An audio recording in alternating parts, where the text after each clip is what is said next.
الحمد لله الذي هدانا لهذا وما كنا لنهتدي لولا أن هدانا الله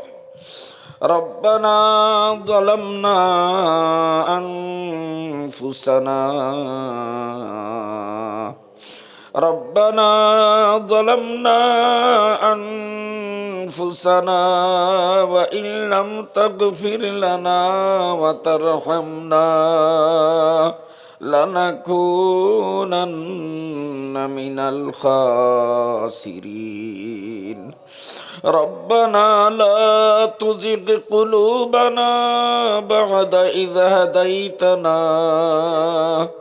ربنا لا تزغ قلوبنا بعد إذ هديتنا وهب لنا من لدنك رحمة إنك أنت الوهاب ربنا هب لنا من أزواجنا وذرياتنا قرة أعين ربنا هب لنا من أزواجنا وذرياتنا قرة أعين واجعلنا للمتقين إماما ربنا اغفر لنا ولإخواننا الذين سبقونا بالإيمان ولا تجعل في قلوبنا غلا للذين آمنوا ربنا إنك رؤوف رحيم اللهم أحسن عاقبتنا في الأمور كلها وأجرنا من خزي الدنيا وعذاب الآخرة اللهم اكفنا بحلالك عن حرامك وأغننا بفضلك عمن سواك اللهم اكفنا بحلالك عن حرامك وأغننا بفضلك عمن سواك رب ارحمهما كما ربياني صغيرا رب ارحمهما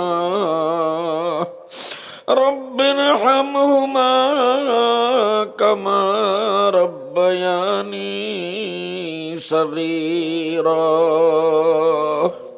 اللهم إنا نعوذ بك من البرص والجنون والجذام ومن سيء الأسقام اللهم إنا نعوذ بك من البرص والجنون والجذام ومن سيء الأسقام اللهم إنا نسألك العفو والعافية والمعافاة الدائمة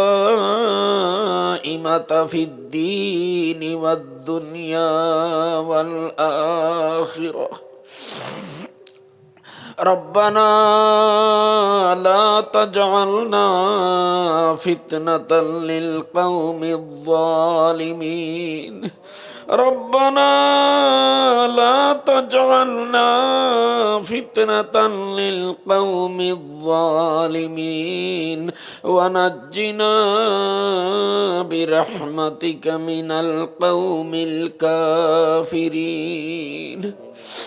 اللهم إنا نجعلك في نحورهم ونعوذ بك من شرورهم اللهم إنا نجعلك في نحورهم ونعوذ بك من شرورهم আয় আল্লাহ আপনি আমরা হাজিরিনে মজলিসকে মাফ করে দেও আয় আল্লাহ আমরা জানিয়া না জানিয়া ছোট বড় যত ধরনের গুনাহ করেছি মৌলা আয় আল্লাহ আমরা সবাই আপনার সামনে স্বীকার করতেছি আয় আল্লাহ আপনার কাছে আমরা মাফ চাইতেছি দয়াল আয় আল্লাহ আপনি আমাদের সমস্ত গুনাহ মাফ করে দাও আয় আল্লাহ আমাদের সমস্ত সুবিধা পেরেশানি সমস্ত বেমার আজার আপনি দূর করে দেও আয় আল্লাহ আয় মৌলা আমাদের রুহানি জিসমানি যত ধরনের রোগ আছে বেমার আছে আপনি শিফা করে দেও আয় আল্লাহ আমাদের মুর্দেগানকে আপনি মাফ করে দেন আয় আল্লাহ আমাদের মুর্দাগানের দরজা বুলন করে দেন আয় আল্লাহ আয় মৌলা এই মাদ্রাসাকে আপনি বেশি বেশি কবুল করে নেন আয় আল্লাহ এই মাদ্রাসার আপনি তরক্কি দান করেন আয় আল্লাহ যে সমস্ত ইরাদা নিয়ত আমাদের সামনে প্রকাশ করা হয়েছে আপনি কবুল করে নেন আয় আল্লাহ এই মাদ্রাসাকে একটি মকবুল আদর্শ মাদ্রাসায় আপনি পরিণত করে দেন আয় আল্লাহ এই মাদ্রাসাকে আয় আল্লাহ দারুল হাদিস বানাবার যে সিদ্ধান্ত নেওয়া হয়েছে আয় আল্লাহ আপনি কবুল করে নেন আয় আল্লাহ এই মাদ্রাসায়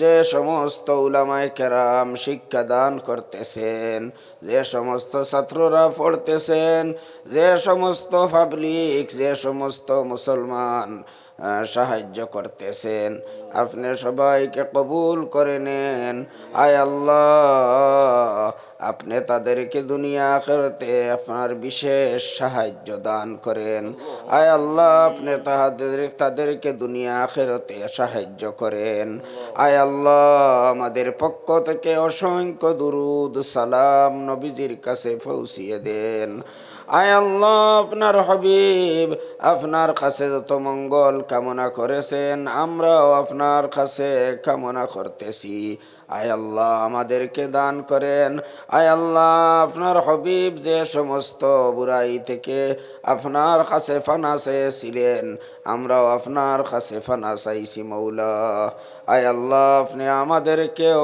হেফাজত করেন আয় আল্লাহ আমাদেরকে এবং আমাদের বংশধরকে যতদিন দুনিয়াতে আপনি জীবিত রাখবেন মৌলা ঈমান আর ইসলামের উপরে আপনি সাবিত কদম রাখবেন আয় আল্লাহ সিরাতে মুস্তাকিমের উপরে আমাদেরকে সাবিত কদম রাখবেন আয় আল্লাহ মৌতের সময় আমাদের সবাইকে আপনি ঈমানের সহিত খাতিমা বিল খৈর নসিব করবেন মৌলা আয় আল্লাহ আমাদের সবাইকে কলিমা পড়িয়ে খাতিমা বিল খৈর নসিব করবেন মৌলা আয় আল্লাহ এই সভা আয়োজন করতে আপনার যত বান্দা বান্দীরা সাহায্য করেছেন মৌলা আয় আল্লাহ আপনি সবাইকে কবুল করেন মাফ করে দেন আয় আল্লাহ তাদের সমস্ত নেক উদ্দেশ্য আপনি পূরণ করে দেন আয় আল্লাহ আপনার হাবিবের উসিলায় আমাদের এই দোয়াকে কবুল করে নেন রব্বানা তাকাব্বাল মিন্না ইন্নাকা আনতাস সামিউল আলিম ওয়া তুব আলাইনা ইন্নাকা আনতাত তাওয়াবুর রহিম বিফضل সুবহান রাব্বিকা রাব্বিল ইজ্জাতি আম্মা ইয়াসিফুন وسلام على المرسلين والحمد لله رب العالمين الحمد لله نحمده ونستعينه ونستغفره ونؤمن به ونتوكل عليه ونعوذ بالله من شرور أنفسنا ومن سيئات أعمالنا ونعوذ بالله من شرور أنفسنا ومن سيئات أعمالنا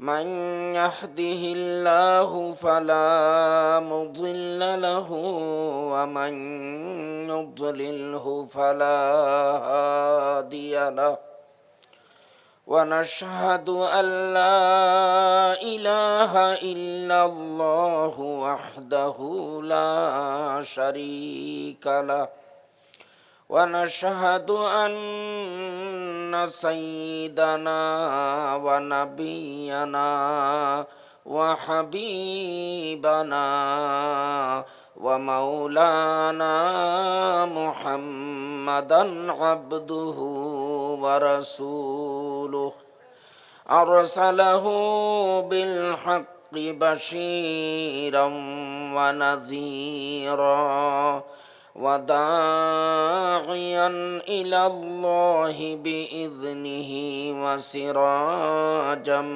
منيرا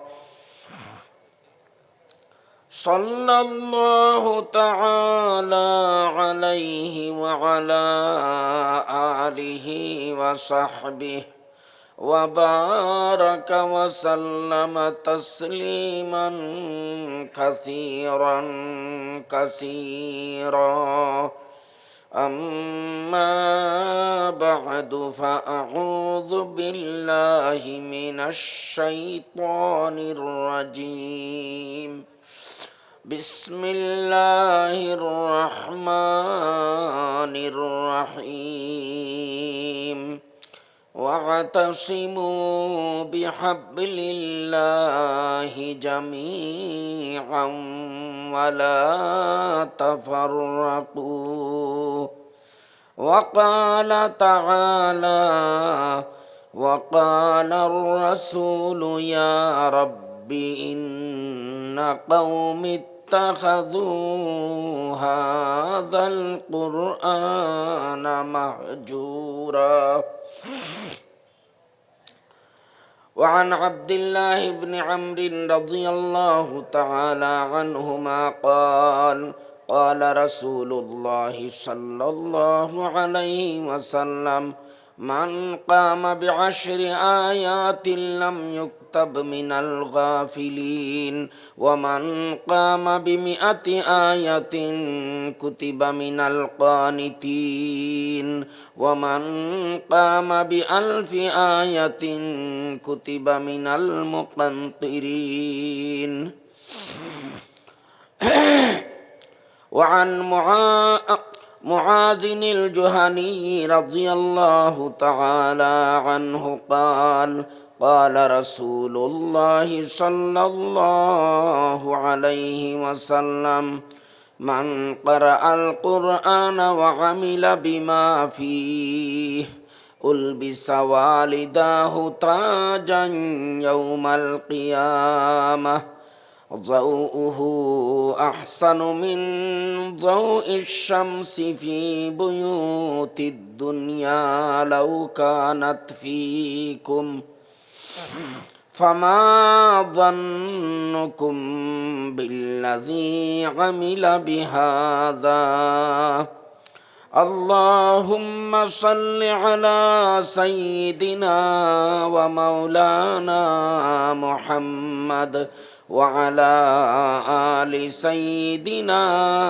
ومولانا محمد اللهم صل على سيدنا ومولانا محمد وعلى آل سيدنا ومولانا محمد পড়েন দুরূদ শরীফ اللهم صل على سيدنا ومولانا محمد وعلى آل سيدنا ومولانا محمد سبحان الله وبحمده سبحان الله العظيم سبحان الله وبحمده سبحان الله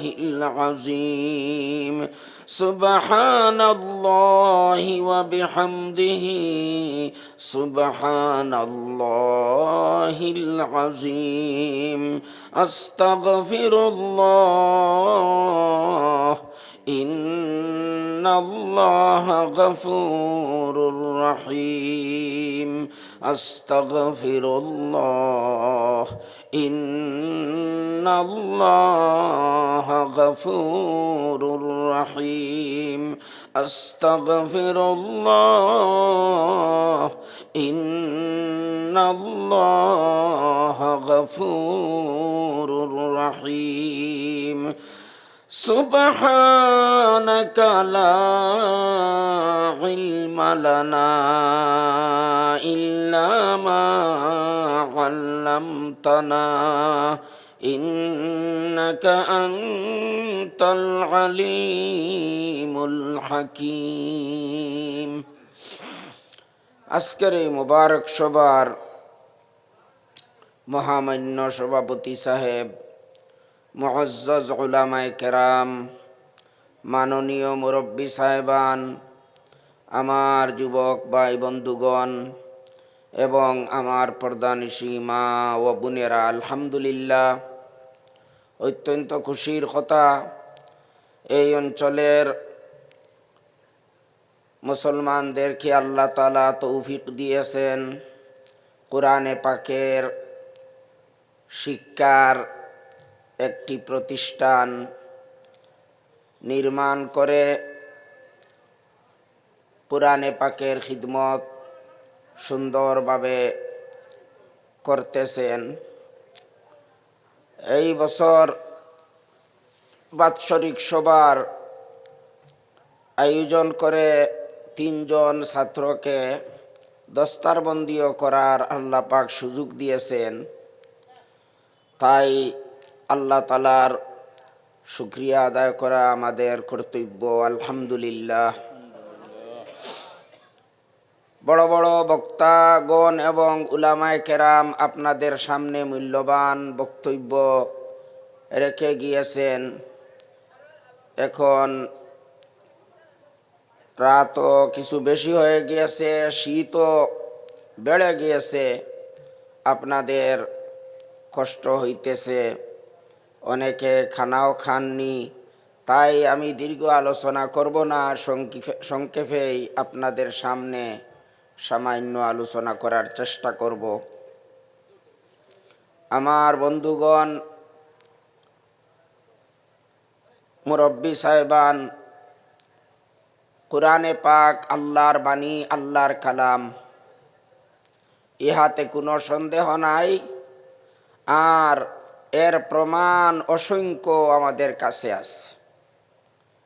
আল্লাহ পাক এই কোরআনে করিম অবতীর্ণ করার পর যে প্রতিশ্রুতি দিয়েছিলেন, সেই প্রতিশ্রুতি অক্ষরে অক্ষরে আল্লাহ তাআলা পালন করে চলেছেন। আল্লাহ তাআলা বলেছিলেন, ইন্না নাহনু নাজ্জালনা যিকরা ওয়া ইন্না লাহু লাহাফিজুন। এই উপদেশ গ্রন্থ কোরআনে করিম আমি অবতীর্ণ করেছি এবং ইহাকে আমি সংরক্ষণ করব। আজকে 1450 বছরের বেশি দিন বিগত হয়ে গিয়েছে, কিন্তু কোরআনের শত্রুরা দিন দিন বাড়তেই চলেছে। অনেক চেষ্টার পরও তারা কোরআনে করিমের মধ্যে কোনো ধরনের কোনো পরিবর্তন ঘটাতে পারেননি এবং কিয়ামত পর্যন্ত পারবে না। এই যে সৌভাগ্য আমাদের লাভ হয়েছে, অন্য কোনো ধর্মাবলম্বীর এই সৌভাগ্য নসিব হয়নি।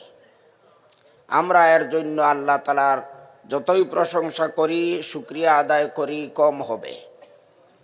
এই কোরআনে করিমকে আল্লাহ তাআলা সংরক্ষণ করার যে প্রতিশ্রুতি দিয়েছিলেন, সেই প্রতিশ্রুতি আল্লাহ তাআলা কিভাবে পালন করছেন একটু আমাদের সামান্য চিন্তা করলেই বোঝা সহজ হয়ে যাবে। এই দ্বীনে ইসলাম, ঈমান আমরা যে কোরআনে করিমের আর নবীজির মাধ্যমে পেয়েছি, এই দুনিয়ার সমস্ত নিয়ামতের চেয়ে বড় নিয়ামত।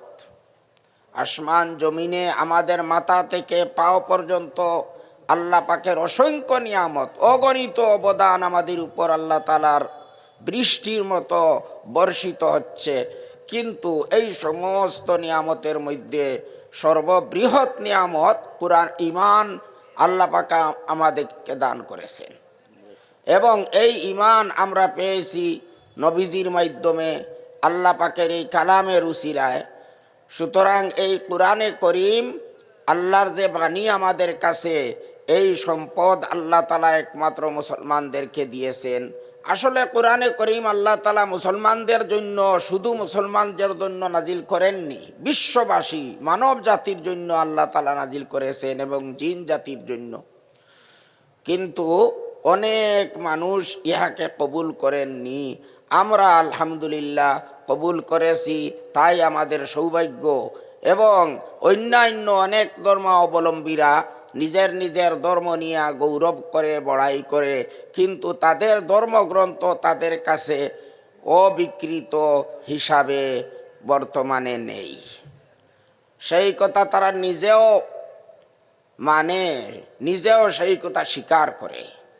এবং একমাত্র মুসলিমদের কাছে, মুসলমানদের কাছে অরিজিনাল আল্লাহর বাণী, আল্লাহর কিতাব বিদ্যমান আছে, সেই কথাও তারা পরিষ্কারভাবে স্বীকার করে।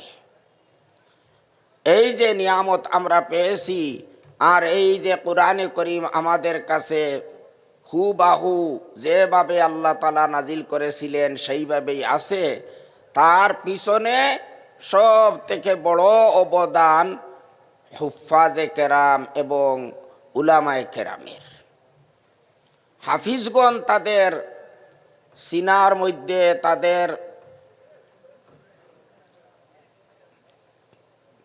তারা মুখস্থ করে এই কোরআনে করিমকে সংরক্ষণ করছেন এবং উলামায়ে কেরাম তার অর্থকে সঠিকভাবে আমাদের কাছে এখনো মাহফুজ এবং সংরক্ষিত রাখছেন।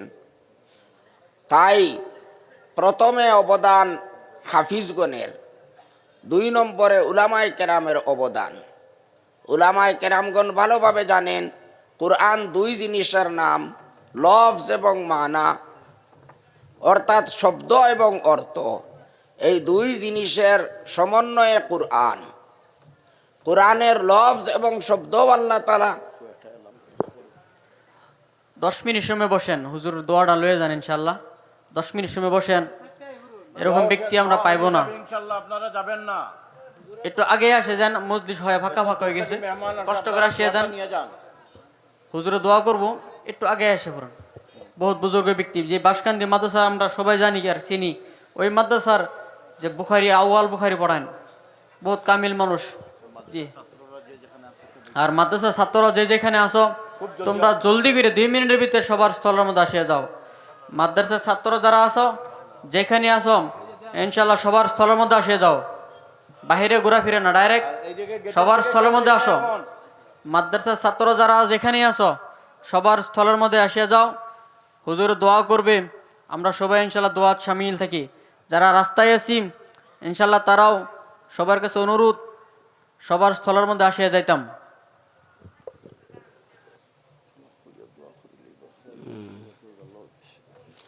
আচ্ছা, যাই হোক, আপনাদের কষ্ট হইতেছে, তাই আপনারা উটি যাইতেছেন, সেটা অবশ্য বড় অশোভনীয় একটা আপনাদের আচরণ। সেটা কোনো মতেই মানে এটা কি বলবো, আর এটা খারাপ লাগারই কথা। যাই হোক, যারা গেছেন, সামান্য 2-4 জন মানুষ আছেন, সামান্য সময় আমরা বসিয়া একটু দোয়া করিয়া যাইমু ইনশাআল্লাহ। আসলে তো এখানে কোনো বেলকি, কোনো তামসা, কোনো নাটকের সভা নয়। বুজার কথা আমাদের ইমান কিভাবে মজবুত হয়, আমাদের ইয়াকিন কিভাবে শুদ্ধ হয়, আমাদের আকীদা কিভাবে শুদ্ধ হয়, সেই কথাগুলো আমাদের বুঝতে হবে। শুধু গান শুনলে তো হবে না। আওয়াজ শোনার জন্য যদি আমরা আসিয়া থাকি তাহলে আমাদের দুর্ভাগ্য, সেটা আমাদের অত্যন্ত ত্যাগ করার প্রয়োজন। আমরা ওয়াজের মাহফিলে যাব কি কারণে? প্রথমে আমাদের নিয়তটা শুদ্ধ করে যেতে হবে। সেখানে গিয়ে আমাদের ইমানটা শুদ্ধ করতে হবে। আমরা আজকে মরবো না কাল মরবো, আমাদের কি গ্যারান্টি আছে? আমাদের কাছে কোনো গ্যারান্টি আছে? আমরা আরো 10 বছর বাঁচবো, 50 বছর বাঁচবো, কালকেই আমরা মরে যেতে পারি। আমরা আমাদের ইমান নিয়ে কিভাবে কবরে যাব, আমাদের কি অবস্থা হবে, সেই কথাগুলো আমাদেরকে বোঝা দরকার। কিন্তু দুর্ভাগ্যের কথা, এই যে ওয়াজের মাহফিলগুলো আমাদের জন্য একটা তামসার মতো একটা বস্তু হয়ে গিয়েছে। বস শুধু খুশি, আনন্দ, নাটক, তামসা এইগুলা করলেই হয় সভা। সুর হলেই বস হয়ে গেছে। কি বললেন বক্তা সেটা আমার বোঝার কোনো প্রয়োজন নেই। জেনে রাখবেন, এইগুলার দ্বারা কোনো মানুষের মুক্তি হবে না। ইমানটি প্রথমে শুদ্ধ করতে হবে, আমলের সংশোধন করতে হবে। আজকে আমাদের উপর যে সমস্ত গজব আসতেছে, সারা পৃথিবীতে যে সমস্ত অবস্থা হইতেছে, আমরা ঘুমাইতেছি। যদি আমাদের উপরে এরকম অবস্থা হয় তবে আমরা কি করব? আমরা তো অপেক্ষা করতেছি আল্লাহ গজব আনেন। আমরা আমাদের কাজের দ্বারা আমরা প্রমাণ দিতেছি। আজকে ফিলিস্তিনের কি অবস্থা, গাজার কি অবস্থা, সিরিয়ার কি অবস্থা, আরো বিভিন্ন দেশের কি অবস্থা, আমাদের দেশে কি ধরনের ষড়যন্ত্র চলতেছে আমাদের পিছনে, কিন্তু আমরা ঘুমাইই আছি। আমরা অপেক্ষা করছি আনো আল্লাহ তোমার গজব যা আনতে পারো। এটা দুঃখের কথা। সুতরাং ভাই বন্ধুগণ, আপনারা একটু চিন্তা করবেন। যদি আমরা বেপরোয়া নির্ভীক হয়ে যাই, আল্লাহর গজব আসতে সময় লাগবে না। আল্লাহ আমাদেরকে সুযোগ দিয়েছেন। আল্লাহ অনেক সময় মানুষকে ছাড় দেন, ডিল দেন, কিন্তু শেষ পর্যন্ত যখন ধরে ফেলেন সুজা ছাড়েন না। সিরিয়াবাসীর অবস্থা দেখেন কি হইতেছে। সিরিয়াবাসী প্রায় 54 বৎসর পর্যন্ত এত বেশি নির্যাতনের শিকার ছিলেন, এত জুলুম অত্যাচার তাদের উপর হয়েছে। 1,20,00,000 থেকে বেশি মানুষ দেশ থেকে বিতাড়িত হয়েছে। 1,20,00,000 অধিক মানুষ দেশ ছাড়িয়া অন্য দেশে পলায়ন করতে বাধ্য হয়েছে। 1,00,000 থেকে বেশি মানুষের গণকবরস্থান বেরিয়ে আসছে। 1,00,000 থেকে বেশি মানুষ জেলের মধ্যে এখনো আছে। কে কোথায় আছে এখনো তা খুঁজিয়ে পাওয়া যাচ্ছে না। তারা যে জেলখানায় বন্দী আছে, সেই জেলখানার তালা ভাঙিবার জন্য বিদেশ থেকে বিশেষজ্ঞদেরকে আনা হইতেছে। এত নির্যাতন, এত অত্যাচার, তাও এখনো বন্ধ হয় নাই। আগামীতে কি হবে, ভবিষ্যতে কি হবে, সেই কথা তো আল্লাহ জানেন। এত জুলুম অত্যাচার, আল্লাহ যখন ধরে নেন তখন সোজা ছাড়েন না, অনেক অনেক সময় পরে ছাড়েন। তাই আমাদেরকে সুস্থ বিবেকে চিন্তা করতে হবে, ঠান্ডা মাথায় আমাদেরকে ভাবতে হবে যে আমাদের আমল কি, আমরা আল্লাহকে সন্তুষ্ট করতেছি না আল্লাহ তাআলাকে নারাজ করতেছি। সেই কথাগুলো আমাদেরকে বুঝতে হবে, দেখতে হবে। আজকে কত বড় বড় গুমরাহি আমাদের সমাজের মধ্যে আসতেছে, আমরা তো বেফিকির ঘুমন্ত অবস্থায় আমরা আছি। দারুল উলুম দেওবন্দ মাদ্রাসার মুহতামিম মুফতি আবুল কাসিম নোমানী সাহেব অত্যন্ত দুঃখের সহিত বলতেছেন এবং আমাদেরকে অনুরোধ করতেছেন যে আপনারা প্রত্যেকটি সভায়, প্রত্যেকটি বড় বড় বিশেষভাবে যেগুলা সভা হয়, জুমার খুতবায়, আরো বিভিন্ন সভা সমিতিতে, মসজিদে তালিমের মাধ্যমে মানুষকে আকীদা সম্পর্কে, আকাইদ সম্পর্কে অবগত করেন। আকাইদ মূল বস্তু আমরা জানি। ইমান আকীদা যদি কোনো মানুষের শুদ্ধ না হয় তার মুক্তি নাই। তার আমল যতই ভালো থাক, যতই বেশি হোক, তার কোনোদিন মুক্তি হবে না। আকীদা শুদ্ধ হতে হবে। আকীদা যদি বিশুদ্ধ না হয়, একটি আকীদা যদি মানুষের নষ্ট হয়ে যায়, তার ঈমান নাই। আমরা সবাই জানি আল্লাহর রসুল, আমাদের নবী, বিশ্ব নবী হুজুরে পাক সাল্লাল্লাহু আলাইহি ওয়াসাল্লাম শেষ নবী, আখেরি নবী। তারপর অন্য কোনো নতুন নবী আসবে না। আগের নবী হযরত ঈসা আলাইহিস সালাম আসমান থেকে অবতরণ করবেন, কিন্তু নতুন কোনো নবী আর নবুয়তি প্রাপ্ত হবেন না। কিন্তু আল্লাহর রসুল অন্যদিকে ভবিষ্যৎবাণী দিয়ে গেছেন যে আমার পরে 30 থেকে অধিক মিথ্যাবাদীরা নবুয়তির দাবি করবে।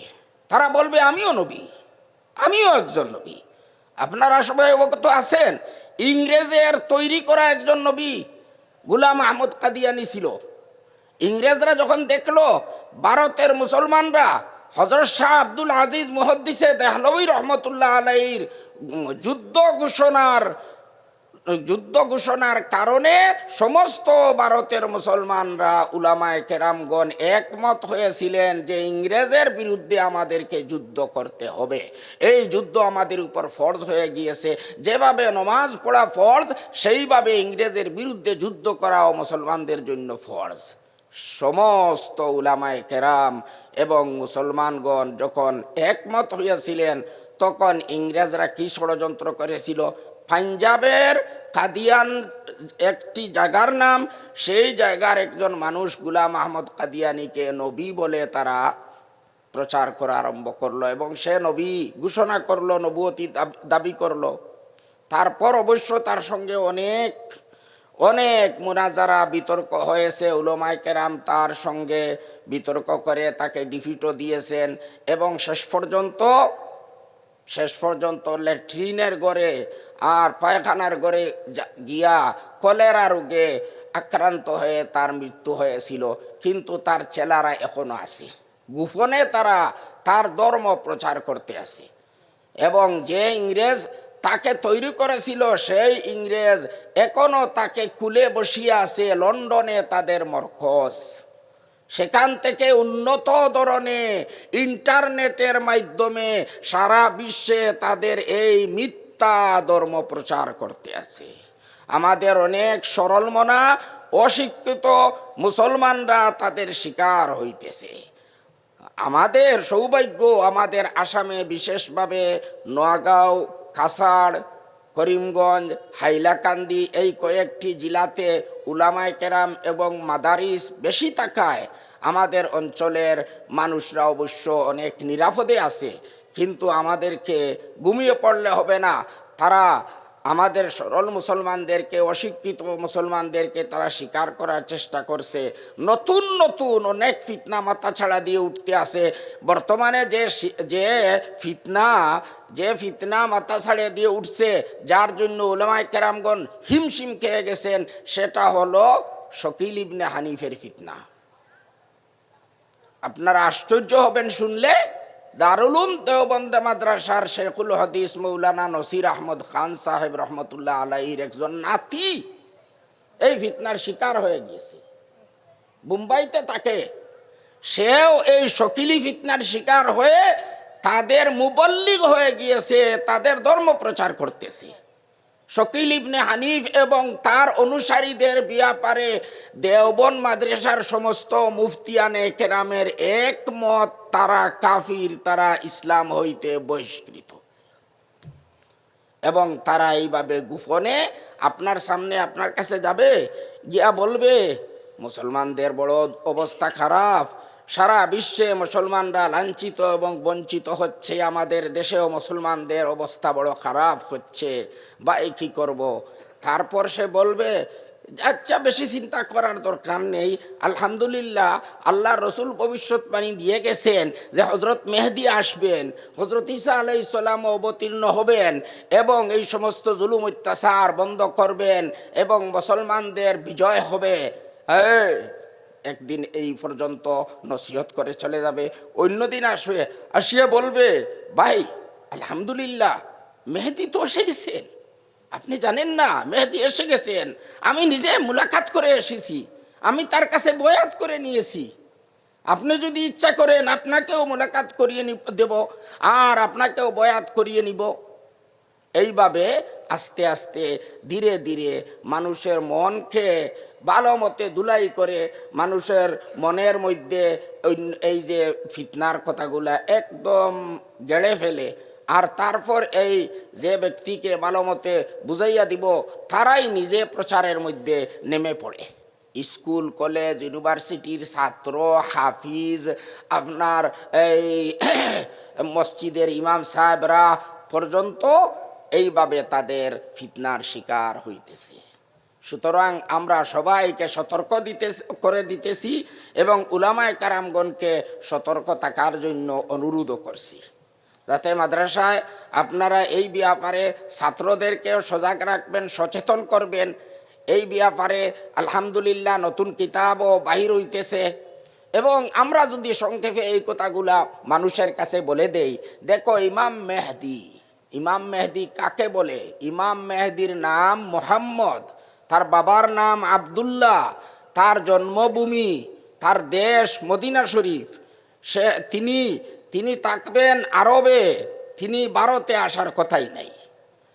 আর তারপর হযরত ঈসা মরিয়মের ছেলে ছিলেন, তিনি আসমানে আছেন, আল্লাহ তাআলা তাকে জীবিত অবস্থায় উঠিয়ে নিয়েছেন। কিয়ামতের পূর্বে হযরত ঈসা আলাইহিস সালামকে আবার আসমান থেকে জমিনে নামিয়ে নেবেন এবং তিনি কোনো ভারতে আসবেন না।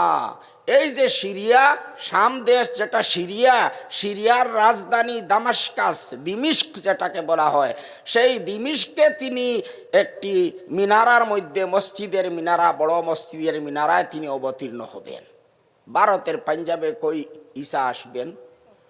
হ্যাঁ, কোনো মানুষের মিথ্যাবাদী হওয়া প্রমাণ করার জন্য এই সামান্য ইলিম থাকলেই যথেষ্ট। এই সমস্ত কথা উলামায়ে কেরামদেরকেও বলার প্রয়োজন। মুহতামিম সাহেবের হুকুম হিসাবে আমাদের প্রত্যেকের কর্তব্য যাতে এই সরল অশিক্ষিত মুসলমানদেরকে আমরা সচেতন করি এবং মাদ্রাসার ছাত্রদেরকেও এই ব্যাপারে যাতে আমরা ট্রেনিং দেই, তারা তাদের সাপ্তাহিক জলসায় এই ব্যাপারে এই বিষয়টি নিয়ে বক্তব্য রাখে।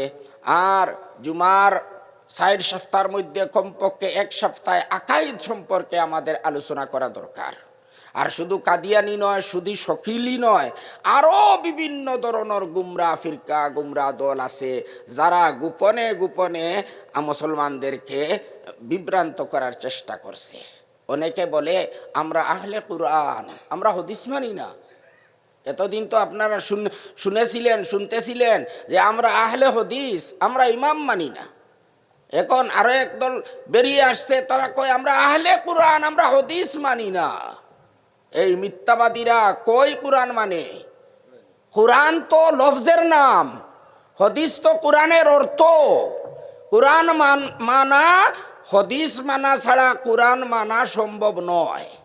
কুরআন যখন দুই বস্তুর নাম, লফজ এবং মানার নাম, আর সঠিক মানা আল্লাহর রসুল তার হাদিসের দ্বারা বর্ণনা করে গিয়েছেন, তিনি নিজে আমল করে এবং নিজের মুখে তিনি এই তাফসীর করে গিয়েছেন। তাই যারা হাদিস মানে না তারা কোরআনের অর্থ মানে না। আর কোরআনের শুধু অর্থ, শুধু লফজ মানলে হয় না, কোরআন মানা হবে যখন লফজ এবং মানা, শব্দ এবং অর্থকে মানা হবে। তাই এরা মিথ্যাবাদী। আর কোরআনের উপর আমল করা হাদিস ছাড়া কোনো দিনও সম্ভব নয়। আকিমুস সালাহ, এই আয়াতের তাফসীরে আল্লাহর রসুল প্রায় ২০০০ হাদিস বর্ণনা করে গিয়েছেন। ২০০০ হাদিসের দ্বারা আকিমুস সালাহর তাফসীর এবং ব্যাখ্যা করা হয়েছে। আজ যদি কোনো মানুষ দাবি করে যে আমি কোরআন মানি, আমি হাদিস মানি না, তবে আমরা তাকে বলবো তুমি ২ রাকাত নামাজ কোরআন দেখে পড়ে আমাদেরকে দেখিয়ে দাও। তার জন্য সম্ভব হবে না, কারণ কোরআনে করিমে কোনো একটি জায়গায়ও এইরকম নাই যে নমাজ পড়ার নিয়ম কি, প্রথমে তোমাকে উজু করে পশ্চিম দিকে মুখ করে দাঁড়াতে হবে, তারপর তাকবীরে তাহরিমা বলতে হবে, তারপর কেরাত পড়তে হবে, তারপর রুকু, তারপর সিজদা। এইভাবে সিরিয়ালভাবে কোরআনে করিমের কোনো জায়গার মধ্যে কোনো স্থানে এই নামাজ পড়ার নিয়ম নাই।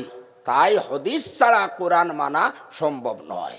অনেক নাস্তিক আমাদের সমাজে আছে যারা ইন্টারনেটে বসে সরল মানুষকে গুমরাহ করতেছে। তাই আমাদেরকে উলামায়ে কেরামের কথাগুলো শুনতে হবে, বুঝতে হবে, নতুবা আমাদের ঈমান চলে যাবে। ঈমান যদি আমাদের থাকে না, কবরে গেলে আমাদের মুক্তি নাই, আখিরাতে মুক্তি নাই। আপনারা সবাই জানেন আখিরাতে মুক্তির জন্য একমাত্র সম্বল ঈমান। ঈমান যদি আমাদের থাকে, যদি আমাদের কোনো গুনাহ থাকে, আল্লাহ তাআলা চাইলে আমাদেরকে মাফ করে দিতে পারেন।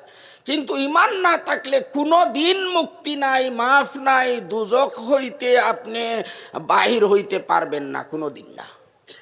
বেহেশতে যাওয়ার কোনো যুক্তি নাই, কোনো প্রশ্নই নাই যদি আপনার ঈমান থাকে না, আপনার আকীদা যদি শুদ্ধ হয় না। সেই কারণে এইগুলা বস্তু আমাদেরকে জানতে হবে, বুঝতে হবে। শুধু সুর শুনলে হবে না। হ্যাঁ, ওয়াজের মাহফিলে গেলে আমাদেরকে কথাগুলা বুঝার চেষ্টা করতে হবে, শুনতে হবে, বুঝতে হবে, স্মরণ রাখতে হবে, আমল করার নিয়ত করতে হবে। তখন এই সমস্ত ওয়াজের, এই সমস্ত মাহফিলের উপকার এবং স্বার্থ আমরা লাভ করতে পারবো। আচ্ছা, যাই হোক, বুজুর্গানে দিন, উলামায়ে কেরাম, আপনাদের কষ্ট হইতেছে, তাই আমি আমার কথাকে লম্বা না করে এখানেই শেষ করতেছি। আল্লাহ তাআলা আমাদের ঈমান, আকাইদ, আমাদের আমলকে শুদ্ধ রাখার, সিরাতে মুস্তাকিমের উপর থাকার তৌফিক দান করেন। আল্লাহুম্মা আমিন। ওয়া আখিরু দাওয়ানা আনিল হামদুলিল্লাহি রাব্বিল আলামিন।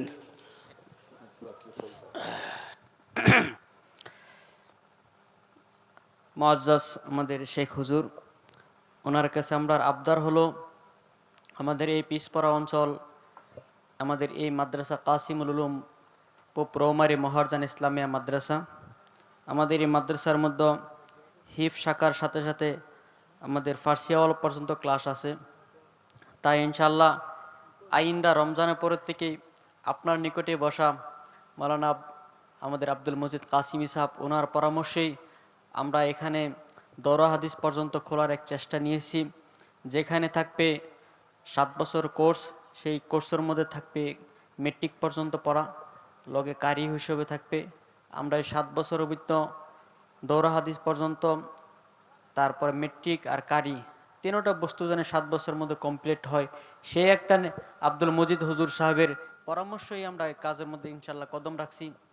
আপনার কাছে দোয়ার দরখাস্ত হলো যে আমরা নিয়ত ইরাদা করছি, আল্লাহ যেন কবুল ফরমা। দ্বিতীয় হলো আমাদের এই খালি জায়গাটা আমাদের যিনি এই মাদ্রাসা বানাই দিয়েছেন কোরবান আলী সাহাব, উনি এই বিল্ডিংয়ের দায়িত্ব উনি নিজে নিয়েছে। উনি যেভাবে হোক উনি এই বিল্ডিংয়ের ইনশাল্লাহ এই কিছুদিনের ভিতরেই 60 ফুট 80 ফুট লম্বা এই বিল্ডিংয়ের ইনশাল্লাহ উনি খোঁড়া গাড়বে, বিম ডালবে, আর ওনার সাথে যারা চলাফেরা করে ওনাদের সাথে নিয়ে উনি বিল্ডিংয়ের কাজটা আরম্ভ করবে। আর আমরা অস্থায়ী হিসাবে এখানে একটা ঘর উঠাবো 60 ফুট লম্বা। কিছু কালেকশন হয়েছে, আর ইনশাল্লাহ মানুষের কাছে যাইতে হবে এই উদ্দেশ্য নিয়ে। আপনি দোয়া করবেন যাতে আমরা এই দেওয়াটা বস্তু আল্লাহ কমপ্লিট করে এবং পুরা করে দেয়। আর বর্তমান আমরা ছাত্ররা জাগির করে মা বোনেরা বহুত কষ্ট করে তাদেরকে খানা খেলায়, তাদের জন্য দোয়ার দরখাস্ত। মাদ্রাসার পাশে বহুত এক বড় কবরস্থান রয়েছে, যে মাদ্রাসার সাথে জড়িত থাকা ব্যক্তিরা এখানে শুয়ে রয়েছেন। আর আমাদের এই এলাকার বহুত ব্যক্তিরা, মুরব্বীরা, যুবকরা, বাচ্চারা এখানে শুয়ে রয়েছেন, ওনাদের রুহের মাগফিরাতের জন্য দোয়া। আর আমরা মাদ্রাসার তরফ থেকে, কমিটির তরফ থেকে, শিক্ষকের তরফ থেকে আপনার দরবারে দোয়ার দরখাস্ত রইল যাতে আমরা হর সাথে ইনশাআল্লাহ আমরা কামিয়াবি হই, এই আপনাদের কাছে আরজ গুজার। আস্তাগফিরুল্লাহাল্লাযী লা ইলাহা ইল্লা হুয়াল হাইয়ুল কাইয়্যুম ওয়া আতুবু ইলাইহি। আস্তাগফিরুল্লাহাল্লাযী লা ইলাহা ইল্লা হুয়াল হাইয়ুল কাইয়্যুম ওয়া আতুবু ইলাইহি। ولا حول ولا قوة إلا بالله العلي العظيم أستغفر الله الذي لا إله إلا هو الحي القيوم وأتوب إليه ولا حول ولا قوة إلا بالله العلي العظيم أستغفر الله الذي لا إله إلا هو الحي القيوم وأتوب إليه ولا حول ولا قوة إلا بالله العلي العظيم اللهم صل على سيدنا ومولانا محمد وعلى آله وصحبه وبارك وسلم كما تحب وترضى عدد ما تحب وترضى اللهم صل على محمد وعلى آل محمد كما صليت على إبراهيم وعلى آل إبراهيم إنك حميد مجيد اللهم بارك على محمد وعلى آل محمد كما باركت على إبراهيم وعلى آل إبراهيم إنك حميد مجيد اللهم إني ظلمت نفسي ظلما كثيرا ولا يغفر الذنوب إلا أنت فاغفر لي مغفرة من عندك وارحمني إنك أنت الغفور الرحيم لا إله إلا أنت سبحانك إني كنت من الظالمين لا إله إلا أنت سبحانك إني كنت من الظالمين لا إله إلا أنت سبحانك إني كنت من الظالمين دعاء حضور خلق الحمد لله الحمد لله الحمد لله الذي هدانا لهذا وما كنا لنهتدي لولا أن هدانا الله ربنا ظلمنا أنفسنا ربنا ظلمنا أنفسنا وإن لم تغفر لنا وترحمنا لنكونن من الخاسرين ربنا لا تزغ قلوبنا بعد إذ هديتنا ربنا لا تزغ قلوبنا بعد إذ هديتنا وهب لنا من لدنك رحمة إنك أنت الوهاب ربنا هب لنا من أزواجنا وذرياتنا قرة أعين ربنا هب لنا من أزواجنا وذرياتنا قرة أعين واجعلنا للمتقين إماما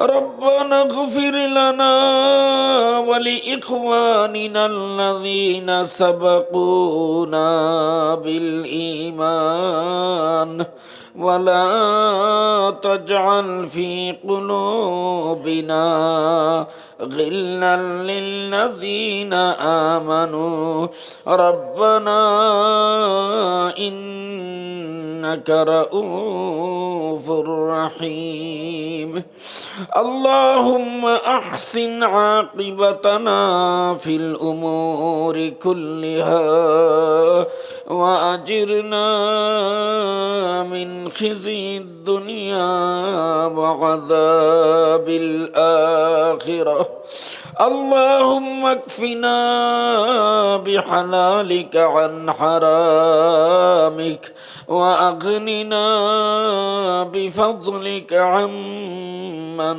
سواك اللهم اكفنا بحلالك عن حرامك وأغننا بفضلك عمن سواك رب ارحمهما كما ربياني صغيرا رب ارحمهما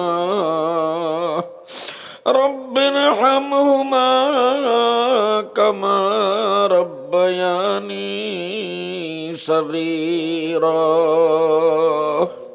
اللهم إنا نعوذ بك من البرص والجنون والجذام ومن سيء الأسقام اللهم إنا نعوذ بك من البرص والجنون والجذام ومن سيء الأسقام اللهم إنا نسألك العفو والعافية والمعافاة الدائمة في الدين والدنيا والآخرة ربنا لا تجعلنا فتنة للقوم الظالمين ربنا لا تجعلنا فتنة للقوم الظالمين ونجنا برحمتك من القوم الكافرين اللهم إنا نجعلك في نحورهم ونعوذ بك من شرورهم اللهم إنا نجعلك في نحورهم ونعوذ بك من شرورهم আয় আল্লাহ আপনি আমরা হাজিরিনে মজলিসকে মাফ করে দেও আয় আল্লাহ আমরা জানিয়া না জানিয়া ছোট বড় যত ধরনের গুনাহ করেছি মৌলা আয় আল্লাহ আমরা সবাই আপনার সামনে স্বীকার করতেছি আয় আল্লাহ আপনার কাছে আমরা মাফ চাইতেছি দয়াল আয় আল্লাহ আপনি আমাদের সমস্ত গুনাহ মাফ করে দাও আয় আল্লাহ আমাদের সমস্ত সুবিধা পেরেশানি সমস্ত বেমার আজার আপনি দূর করে দেও আয় আল্লাহ আয় মাওলা আমাদের রুহানি জিসমানি যত ধরনের রোগ আছে বেমার আছে আপনি শিফা করে দেও আয় আল্লাহ আমাদের মুর্দেগানকে আপনি মাফ করে দেন আয় আল্লাহ আমাদের মুর্দাগানের দরজা বুলন্দ করে দেন আয় আল্লাহ আয় মাওলা এই মাদ্রাসাকে আপনি বেশি বেশি কবুল করে নেন আয় আল্লাহ এই মাদ্রাসার আপনি তরক্কি দান করেন আয় আল্লাহ যে সমস্ত ইরাদা নিয়ত আমাদের সামনে প্রকাশ করা হয়েছে আপনি কবুল করে নেন আয় আল্লাহ এই মাদ্রাসাকে একটি মকবুল আদর্শ মাদ্রাসায় আপনি পরিণত করে দেন আয় আল্লাহ এই মাদ্রাসাকে আয় আল্লাহ দারুল হাদিস বানাবার যে সিদ্ধান্ত নেওয়া হয়েছে, আয় আল্লাহ আপনি কবুল করে নেন। আয় আল্লাহ এই মাদ্রাসায় যে সমস্ত উলামায়ে কেরাম শিক্ষা দান করতেছেন, যে সমস্ত ছাত্ররা পড়তেছেন, যে সমস্ত পাবলিক, যে সমস্ত মুসলমান সাহায্য করতেছেন, আপনি সবাইকে কবুল করে নেন। আয় আল্লাহ আপনি তাদেরকে দুনিয়া আখিরাতে আপনার বিশেষ সাহায্য দান করেন। আয় আল্লাহ আপনি তাদেরকে দুনিয়া আখিরাতে সাহায্য করেন। আয় আল্লাহ আমাদের পক্ষ থেকে অসংখ্য দুরুদ সালাম নবীজির কাছে পৌঁছিয়ে দেন। আয় আল্লাহ আপনার হাবিব আপনার কাছে যত মঙ্গল কামনা করেছেন, আমরাও আপনার কাছে কামনা করতেছি। আয় আল্লাহ আমাদেরকে দান করেন। আয় আল্লাহ আপনার হাবিব যে সমস্ত বুরাই থেকে আপনার কাছে ফানা চেয়েছিলেন, আমরাও আপনার কাছে ফানা চাইছি মৌলা। আয় আল্লাহ আপনি আমাদেরকেও হেফাজত করেন।